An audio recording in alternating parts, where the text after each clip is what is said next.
What if I told you you're already a bodybuilder? Because you are.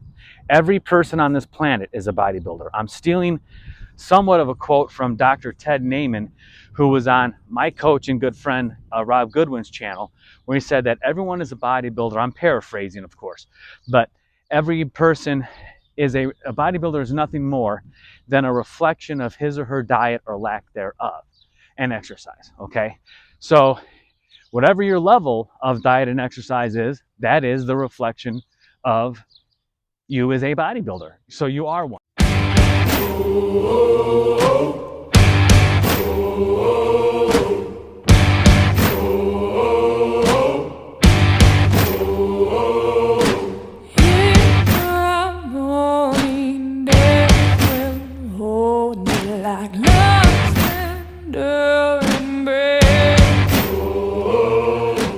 All right, folks, let's talk about taking charge of the things that we can control to get into the best shape of our lives, to reclaim our health, reclaim our vitality, reclaim our youth, appreciate what we see in the mirror, all that good stuff and all the great things that go along with it, all right?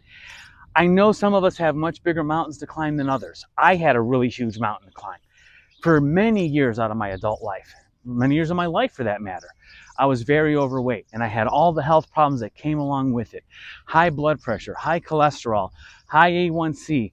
I'm thankful that I didn't get to that point of type 2 diabetic, but I was really damn close, all right? And for most of my adult life, I would get really heavy. I would drop a bunch of weight because I would go on some really cool diets that actually worked. Okay, I did the Atkins diet, did the warrior diet as far as like the, the intermittent fasting, all those different things. They all have their merit. They all work one way or another. I lost the weight, and then I would slack off, and I'd put it all right back on. Probably one of my best physical transformations was when I was 30 going on 31 in 2005. I know that's pretty much dating the heck out of me right now, but that is what it is. I got into boxing. I did an amateur boxing match for the Arizona Police and Fire Games. And I would think I was roughly around 260 pounds at the time, maybe a little bit lighter. I'm not sure. I was just very heavy.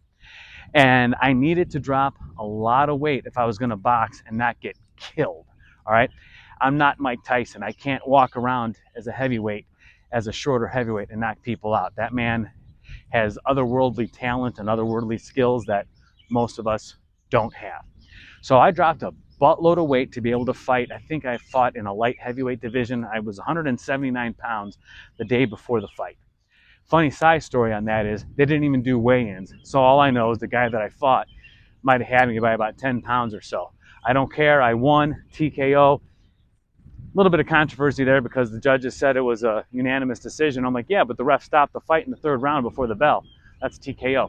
Whatever. 1-0. Yay. Okay. So after that, I stopped boxing because obviously boxing can lead to brain damage. And when you're the only breadwinner for your house, you kind of got to think about those things. So stop the boxing, all that stuff, put the weight right back on. And then I'd go on some diets, I'd lose the weight, put it back on, lose the weight, put it back on. It wasn't until I was around 44 years old when I decided enough was enough. I had had enough of having these health problems. I had a great doctor who kept telling me that my health problems were directly related to my diet and exercise or lack thereof, and I needed to make some drastic changes. And I would make changes, but I wouldn't stick with them, okay? So fast forward around 44 years old, after meeting an NPC IFBB promoter, I decided I wanted to dabble into bodybuilding, okay? So wait a minute, Chris, bodybuilding, now you're getting extreme. Just hear me out, all right? What if I told you you're already a bodybuilder? Because you are. Every person on this planet is a bodybuilder. I'm stealing somewhat of a quote from Dr. Ted Naiman, who was on my coach and good friend Rob Goodwin's channel, where he said that everyone is a bodybuilder. I'm paraphrasing, of course, but every person is a bodybuilder is nothing more than a reflection of his or her diet or lack thereof and exercise, okay? So whatever your level of diet and exercise is, that is the reflection of you as a bodybuilder. So you are one. Whether or not you want to be a competitor or not, doesn't matter. So let's take that from the low extremity to the high extremity. If your idea of diet and exercise is walking from the couch to the refrigerator to grab a pint of ice cream, there's your diet and exercise. Exercise is nothing more than a fancy term for movement, and diet is nothing more than a fancy term for what you eat. So there you go. Reflection of your diet and exercise. All right, so now I embraced the sport, the art, the lifestyle of natural bodybuilding, and that is what has radically changed my life.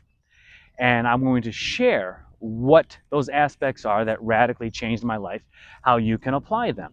Now, before we even go down any further on this rabbit hole of bodybuilding, I know there's going to be some people on here who are probably going to comment stuff about steroids and blah, blah, blah, blah, blah. I'm not talking about the Mr. Olympia level style of bodybuilding, okay? And while I certainly do not condemn anybody who's going to do those types of things to engage in that sport, I know zero about that stuff.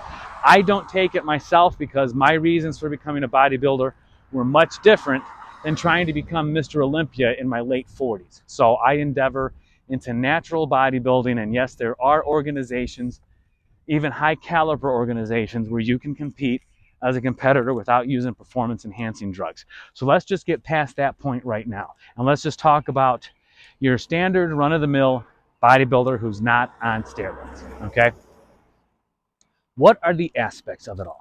So Adrian Pietrario, I think I know I'm mispronouncing his last name, but he was on this movie called Generation Iron 4, Natty for Life.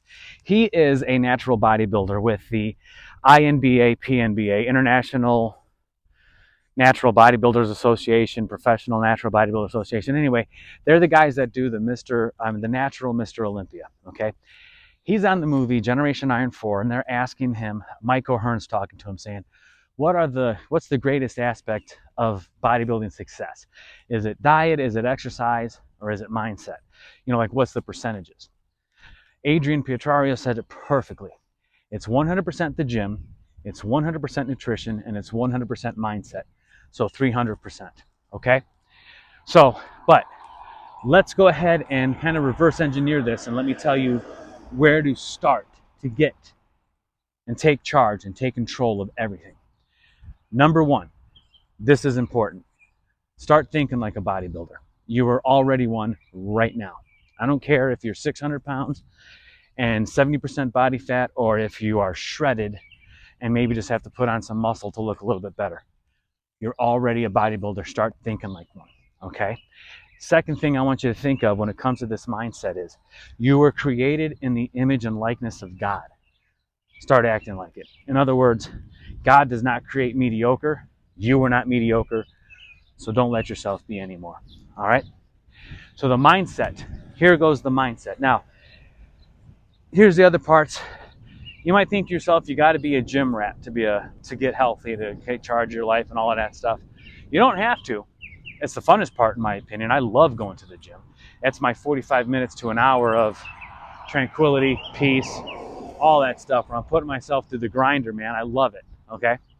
It's important that you have to do resistance exercise. It's important that you get your movement in. But it's the most important part as far as what's going to get you success is the thing that you control all the time, but you might lose control of it, is what you put in your darn mouth, all right?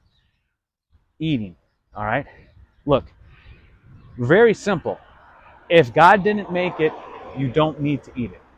If you look at the label on the back, first of all, the label on it should just be food, okay? It should be fruits, nuts, vegetables, meat. All right, and actually, if I want to go in the level of importance from first to last, meat, veggies, nuts, and fruit, okay? I would say it in that order. But if you look at something and you read the ingredients and it has more than one syllable to it, maybe two at most, you don't need it, because chicken's 2 syllables, okay? Broccoli is 3. Okay, if it's something you can't pronounce, you don't need it. All right, the only thing that I take that isn't necessarily natural, if you will, is a whey protein supplement during my cutting season, because my protein needs are a little bit greater than my caloric needs at that point. All right, now that leads me to the next part. It's not just what you eat, it's how much of it you eat. All right, calories in versus calories out is a thing, and I don't care what you do. I don't care what style of eating you have. If you're in a caloric deficit, you're going to lose weight. If you're in a caloric surplus, you're going to gain weight. So I'm sorry folks, but it is that simple. And then now as far as exercise is concerned, in levels of importance, resistance training, cardiovascular training. Resistance training is more important because building muscle will help you burn calories. Muscles take more energy to exist just by their mere existence. You are raising your basal metabolic rate. In other words, how many calories you burn just by living without doing anything else. So resistance training first, and I believe cardiovascular training is important, and it's a very, very, very close second. There are some fitness influencers out there that will tell you you do not need to do cardio to lose weight. And while that is possible, it's also some of the dumbest advice you could ever take. Why would you not take care of the most important muscle in your body that you can't see, and that's your heart? Okay? Because when that thing atrophies and dies off, so does the rest of you, right? So cardio is important. It's just if you only have time for one thing, do your resistance training. Last part that I think that it's not necessarily mentioned in what I just talked about, your nutrition, your mindset, and the gym and exercise, is making health a habit throughout the day. Making health a habit throughout the day is simple, all right? Let's say you're at work, you got to go up to the second floor.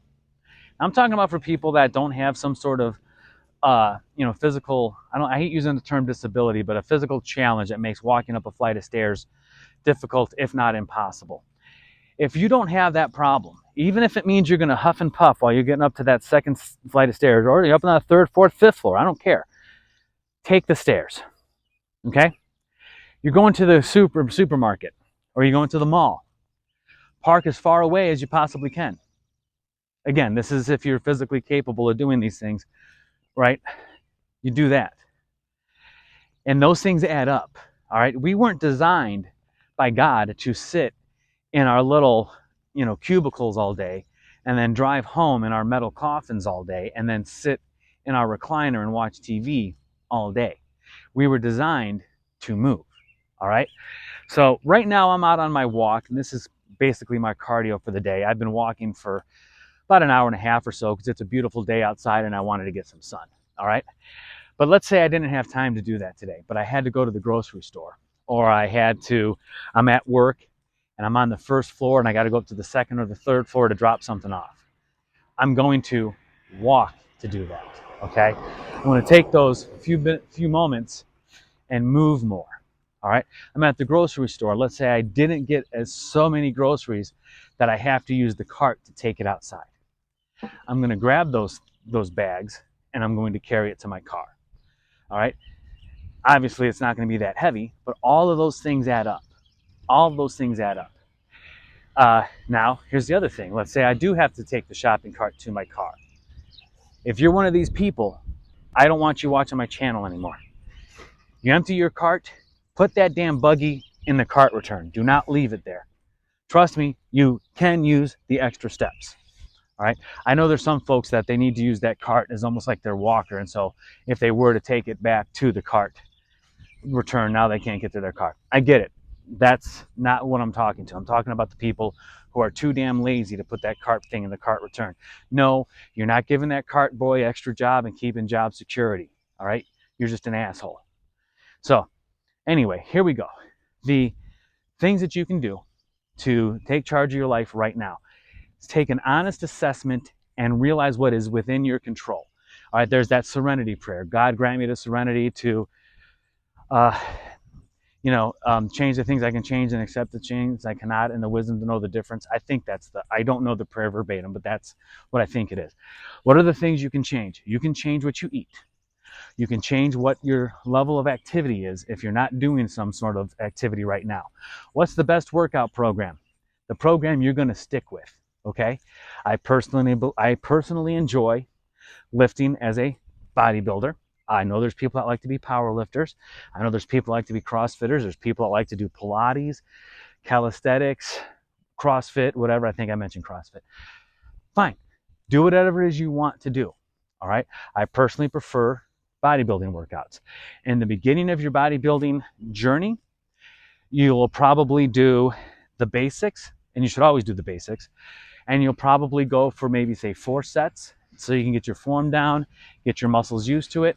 And then as you progress, you can start bumping up the intensity. And as you bump up the intensity, you can lower down the sets because you can't do a lot of high intensity with a lot of high volume. You'll burn out and destroy yourself, all right? And so you can bump up the intensity. You can either do high volume or high intensity. I personally think high intensity is going to get you better results in much less time, and you're going to stimulate growth that way. But you do what you're going to stick with. You do what you enjoy, all right? I can give you a great workout program. In fact, if you want to hire me as your coach, I will give you a great workout program.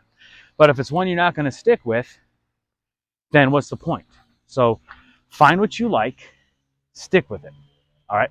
I personally love bodybuilding. I love lifting as a bodybuilder. Why? Because I love what my body is capable of doing, and I love seeing what changes I can make, and I love seeing the artistry of what I believe is the most beautiful, what I believe is the most beautiful art canvas out there, and that is the human body. So that's what it is in a nutshell. Take charge of the things you can control. You can control your mindset. I didn't mention that earlier. You can control your mindset. You can tell yourself that you are capable of a lot more than you think you are. You can control what you eat, all right? And basically, like I said, if it comes in a box or a wrapper, you don't need it, okay? Not saying you can't have it, but you don't need it, all right? And you can control the activity you do, and you can always make health a habit. Always find reasons or ways to do just a little bit extra, all right? Resistance exercise, cardiovascular, all that good stuff. Thank you so much for watching this video. Be sure to send me an email, desirefoриron@gmail.com. I would love to send you my free ebook. I'm not going to tell you there's no strings attached. Of course, I'm going to send you promotional items and things like that, but whatever, there's no obligation, okay? Also, set up a 30-minute consult with me. Let's talk about your goals. Let's see what it is that you want to do, and let's see if we can work together. It would be an honor to be a part of your fitness journey. I love you. Last but not least, like and subscribe to this channel. Check out the next video. And other than that, I hope you have a great day. Unleash your champion.